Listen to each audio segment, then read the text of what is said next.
Good morning बच्चों।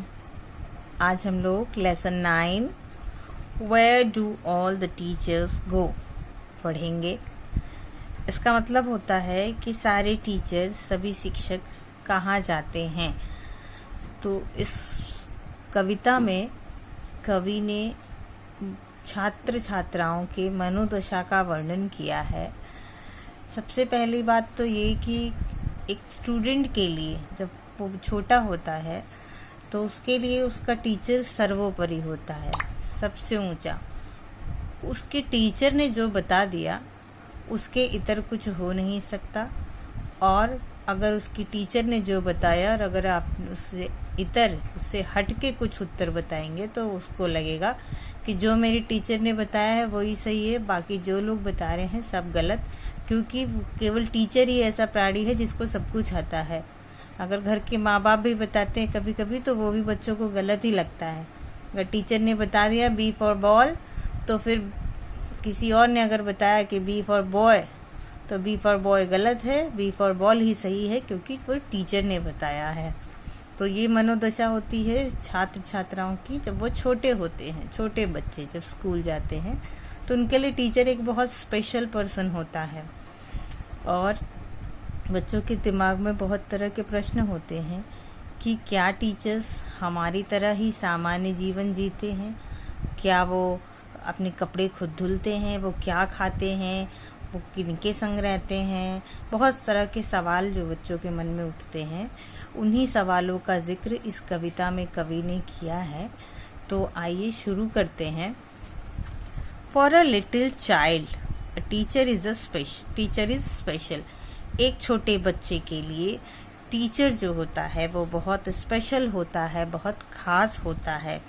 It is difficult for a small child to think of his or her teacher as an ordinary person. एक छोटे बच्चे के लिए, for a small child, एक छोटे बच्चे के लिए इट इज़ डिफ़िकल्ट, यह मुश्किल होता है। टू थिंक ऑफ, यह सोचना कि हिज और हर टीचर, कि उसका जो टीचर है, चाहे वो जेंट्स टीचर हो चाहे लेडी टीचर हो, उसका जो टीचर है एज एन ऑर्डिनरी पर्सन, कि वो एक सामान्य व्यक्ति है। एक छोटे बच्चे के लिए ये सोचना मुश्किल होता है कि उसका जो टीचर है वो एक सामान्य व्यक्ति है। बच्चे ऐसा नहीं सोचते हैं। बच्चे क्या सोचते हैं? वो सोचते हैं where do all the teachers go, ये सारे टीचर्स कहाँ चले जाते हैं। When it is 4 o'clock, जब शाम के 4 बजते हैं।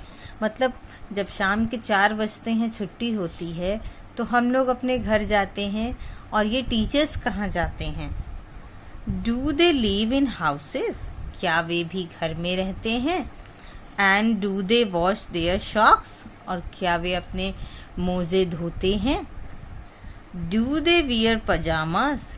क्या वो पजामास पहनते हैं? And do they watch TV? और क्या वे टीवी देखते हैं? And do they pick their nose the same as you and me? और क्या वे आपकी और मेरी तरह अपनी नाक पकड़ते हैं? ये सारे सवाल छोटे बच्चों के दिमाग में चल रहा होता है अपने टीचर के बारे में। आगे क्या सोचते हैं? आगे सोचते हैं कि do they live with other people, क्या वे दूसरे लोगों के साथ रहते हैं? Have they moms and dads, क्या उनके भी मम्मी और पापा होते हैं? And were they ever children, क्या वे भी कभी बच्चे हुआ करते थे? And were they ever bad, और क्या वे भी कभी बुरे होते थे? यानी जैसे हम लोग कभी गलतियां कर देते हैं और बुरे बन जाते हैं, तो क्या हमारे टीचर भी जब छोटे थे तो क्या वे भी गलतियां करते थे और क्या वे भी बुरे होते थे? ये सारे सवाल छोटे बच्चों के दिमाग में चल रहा। आगे कहते हैं, आगे जो प्रश्न उठते हैं बच्चों के दिमाग में, Did they ever never spell right? क्या वे भी कभी ऐसा हुआ है कि उन्होंने कभी गलत शब्द नहीं बोले हैं या शब्दों का गलत उच्चारण नहीं किया है? स्पेल का मतलब होता है स्पेलिंग बोलना। Did they ever make mistake? क्या उन्होंने कभी गलतियां की होंगी?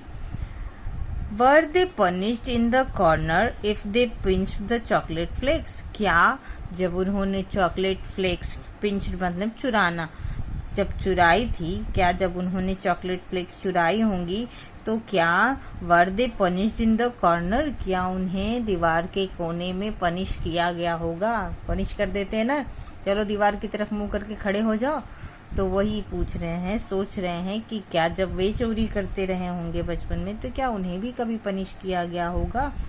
Did they ever lose their him books, क्या उन्होंने कभी अपनी हिम मतलब होता है धार्मिक गीत की जो पुस्तक होती है प्रेयर की, क्या उन्होंने कभी उसको खोया होगा, कभी खोई होगी? Did they ever leave their greens, क्या उन्होंने अपनी हरी सब्जियां, हरी चीज़ों को छोड़ा होगा? हम लोग होता है ना, ये नहीं खाएंगे, वो नहीं खाएंगे, हरी सब्जी नहीं खाएंगे, तो क्या कभी उन्होंने भी ऐसा किया होगा? Did they scramble on the desktop, हम लोग होते हैं ना छोटे बच्चे जब होते हैं वो जहाँ जो टेबल होता है, डेस्क जो होता है उस पर लिख देते हैं पेंसिल से, पेन से, तो क्या उन्होंने स्क्रिम्बल मतलब होता है जल्दी से लिखना, क्या उन्होंने भी कभी अपने डेस्कटॉप पे जल्दी जल्दी कुछ लिखा होगा? Did they wear old dirty jeans, क्या वे हमारी तरह पुरानी गंदी जीन्स पहनते होंगे? ये सब पास्ट की बातें हैं। बच्चे सोच रहे हैं कि क्या जब वे बच्चे रहे होंगे तो क्या हमारे टीचर्स भी हमारी तरह ऐसे काम करते रहे होंगे? आगे कहते हैं कि I will follow one back home today, आज मैं एक टीचर को फॉलो करना, मैंने पीछा करूंगा। वन बैक होम टुडे, उनके पीछे पीछे उनके घर जाऊंगा, उनका पीछा करूंगा। I will find out what they do, मैं कोशिश करूंगा ये जानने की, या मैं पता लगाऊंगा, फाइंड आउट माने पता लगाना, कि व्हाट दे डू, कि वे क्या करते हैं। Then I will put it in a poem, और फिर मैं उससे जो भी मैं पता लगाऊंगा उसे अपनी कविता में लिखूंगा। That they can read to you, जिसे वे आपके लिए पढ़ेंगे। यह कविता पीटर डिक्सन ने लिखी है। कविता बहुत अच्छी थी। और आप लोग कमेंट में मुझे ये भी बताइएगा कि आपके दिमाग में अपने टीचर को लेकर कौन से प्रश्न उठते हैं, ज़रूर बताइएगा। और ये पाठ यहीं ख़त्म होता है।